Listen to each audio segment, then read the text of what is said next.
Good morning. This morning I'll be reading from the book of Revelation, chapter 21, the first 5 verses. Then I saw a new heaven and a new earth.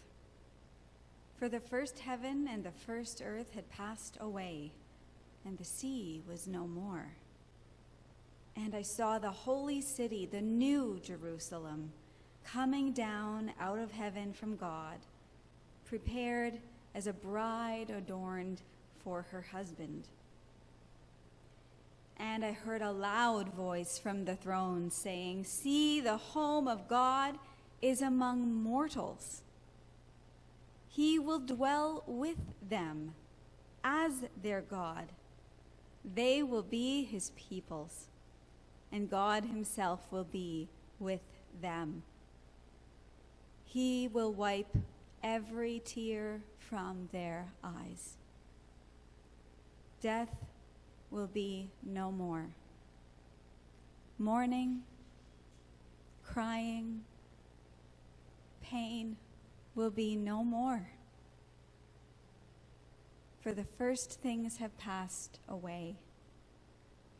And the one who was seated on the throne said, "See, I am making all things new." He said, "Write this, for these words are trustworthy. These words are true." This is the word of the Lord. Thanks be to God.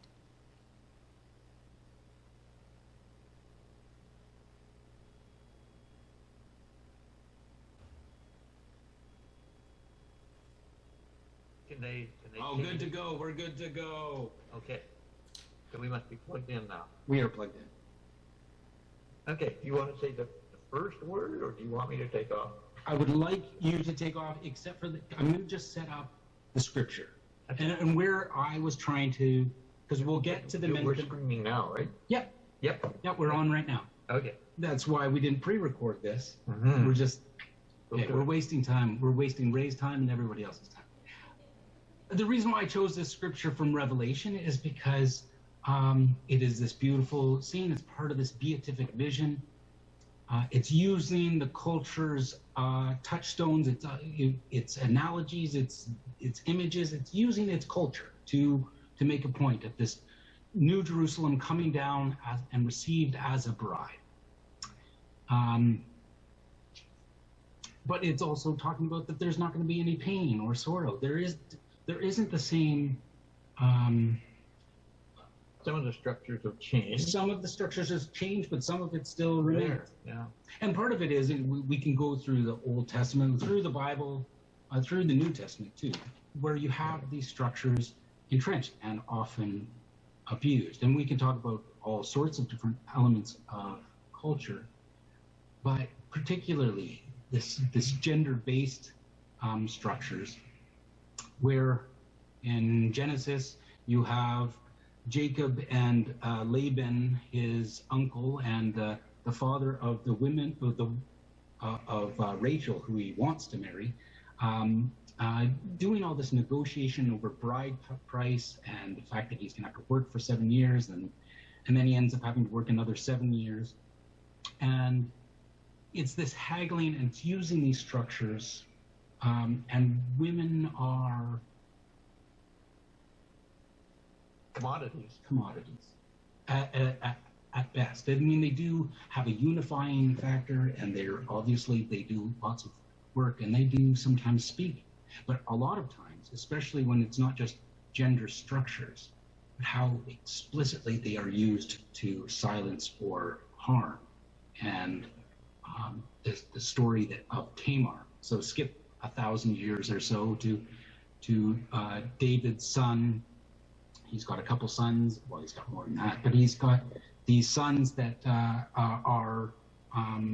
he has one son that abuses his position and especially silences his sister in a very violent sexual way. And then on top of that doesn't marry her, which further entrenches this problem. Anyways, the structure, the reason why I was seeing this is we'll get to the men can cook, but it's this attempt to use, or as I saw it, use cultural gendered things to look at wisdom that are already there, but to find liberative aspects in it. I'm worried that that we might not have that. We need to look at that wisdom in our own tradition.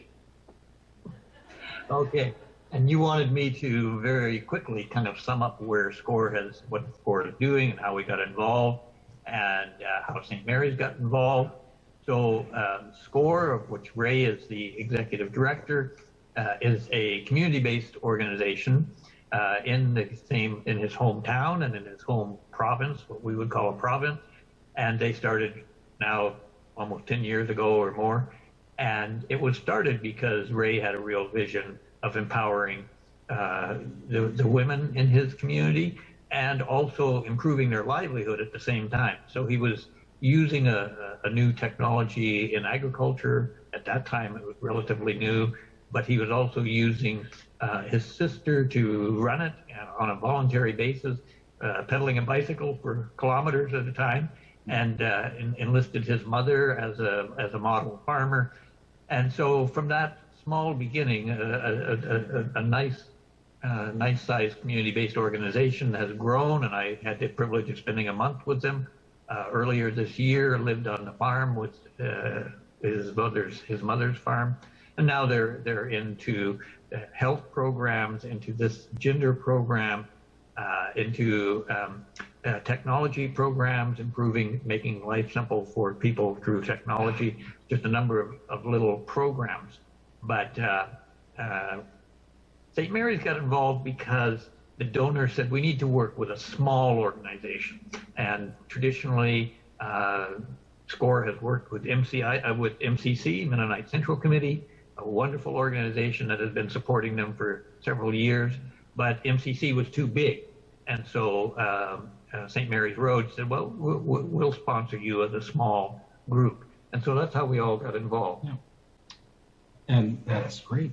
Yeah, I guess, so the connection is, I mean, you started off with this SCORE Against Poverty, has many different organizations. I thought it would be great if you could talk about the specific program Men Can Cook and the structure, the wisdom. Yeah, oh yeah, sorry. And they've got different things on the back. We've got a volunteer group. Oh yeah, I'm sorry. I didn't know what you were doing. I was like, what did I do? I just started talking to them. They were getting me to wrap up already. I was like, what are you? But if you could talk about this program, this is a pilot project, correct? And then in relation to gender and culture. But it's also part of the whole program that SCORE is doing. It has been in the past. And yeah. It will be probably in the future. This is a little testing component, so it has to stay quite isolated, and then we can expand it, but we should ask his opinion. Yeah, we should ask his opinion. Two white dudes, right, as you said. Okay, thank you so much for inviting me to talk to you today. It's always a pleasure to be with St. Mary's Road United Church. You guys are our friends.